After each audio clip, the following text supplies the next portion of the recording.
পবিত্র হাজরে আসওয়াদে চুমু খেয়ে আবেগে আপ্লুত হচ্ছেন বাংলাদেশি হাজিরা। পবিত্র কাবা শরীফের দক্ষিণ পূর্ব কোণে অবস্থিত জান্নাতি পাথর হাজরে আসওয়াদ। এই পাথরের প্রতি প্রতিটি মুসলিমের রয়েছে এক গভীর অনুরাগ ও আধ্যাত্মিক টান। প্রতি বছরের মতো এবারও হজের পবিত্র সফরে গিয়ে বাংলাদেশি হাজিরা এই বরকতময় পাথরে চুমু খেয়ে এবং স্পর্শ করে এক অনন্য অনুভূতি ব্যক্ত করেছেন। মক্কার তপ্ত রোদেও হাজিদের হৃদয়ে যে প্রশান্তি বইছে তার মূলে রয়েছে এই জান্নাতি নিদর্শনের সান্নিধ্য। হাজরে আসওয়াদ ইসলামের ইতিহাসের এক জীবন্ত সাক্ষী। ধর্মীয় বর্ণনা অনুযায়ী এই পাথরটি মহান আল্লাহ তাআলা জান্নাত থেকে অবতীর্ণ করেছিলেন। আদি পিতা হজরত আদম আলাইহিস সালামের সময় থেকে এর ইতিহাসের সূচনা হলেও বর্তমান কাবা শরীফ নির্মাণের সময় হজরত ইব্রাহিম আলাইহিস সালাম ও তার পুত্র হজরত ইসমাইল আলাইহিস সালাম এটি কাবা ঘরের দেয়ালে স্থাপন করেন। পরবর্তীতে বিশ্বনবী হজরত মুহাম্মদ সাল্লাল্লাহু আলাইহি ওয়াসাল্লাম নিজের পবিত্র হাতে এই পাথরটি পুনঃস্থাপন করেছিলেন এবং তিনি নিজে এটিতে চুমু খেয়েছেন। রাসূলুল্লাহ সাল্লাল্লাহু আলাইহি ওয়াসাল্লামের এই সুন্নাত পালনে ব্যাকুল থাকেন বিশ্বের লক্ষ লক্ষ ধর্মপ্রাণ মুসলমান। বাংলাদেশি হাজিদের অভিজ্ঞতায় উঠে এসেছে এক অপার্থিব শান্তির কথা। ভিড় ঠেলে যখন তারা এই পবিত্র পাথর স্পর্শ করতে সক্ষম হন তখন তাদের চোখে মুখে দেখা যায় আনন্দের অশ্রু। একজন বাংলাদেশি হাজি তার অনুভূতি প্রকাশ করতে গিয়ে বলেন, হাজরে আসওয়ালে চুমু দেওয়ার পর মনে হলো শরীরের সমস্ত ক্লান্তি আর মানসিক ভার নিমেষেই মুছে গেল। আমার মনে হচ্ছিল শরীরটা যেন তুলা সদৃশ হালকা হয়ে গেছে। এই অনুভূতি তার একার নয়, শত শত হাজির কণ্ঠে ধ্বনিত হয়েছে একই সুর।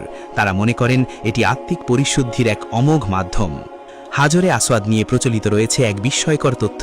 বলা হয়ে থাকে জান্নাত থেকে যখন এই পাথরটি অবতীর্ণ হয়েছিল তখন এর রং ছিল দুধের মতো ধবধবে সাদা, কিন্তু যুগে যুগে মানুষের পাপের ভার বহন করতে করতে এটি ক্রমে কৃষ্ণবর্ণ ধারণ করেছে।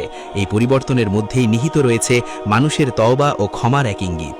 হজের সময় হাজিরা যখন এই পাথরের সামনে আসেন তখন তারা নিজেদের গুনাহের জন্য মহান আল্লাহর কাছে ক্ষমা প্রার্থনা করেন। ভিনের তীব্রতার কারণে অনেক সময় সরাসরি হাজরে আসওয়াদ স্পর্শ করা সম্ভব হয় না, তবুও হাজিরা হাল ছাড়েন না।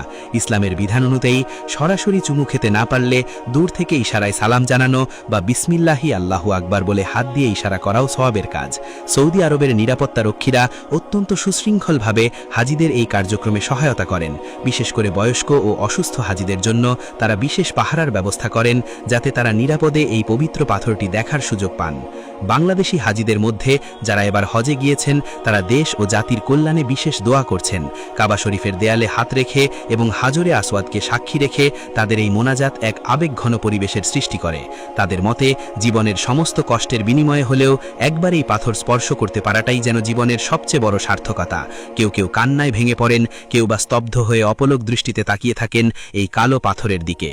বাংলাদেশি হাজিদের এই আবেগ আর ভালোবাসার প্রতিফলন সমগ্র বিশ্বের মুসলিম উম্মার ঐক্যের প্রতীক। হাজরে আসওয়াদের সেই স্নিগ্ধতা আর পবিত্রতা নিয়ে হাজিরা যখন নিজ দেশে ফিরবেন তখন তাদের এই অভিজ্ঞতা পরবর্তী প্রজন্মের কাছে হজের প্রতি আকর্ষণ আরও বাড়িয়ে দেবে। এই জান্নাতি পাথরের মহিমা যুগে যুগে অম্লান হয়ে থাকবে মুমিনদের হৃদয়ে।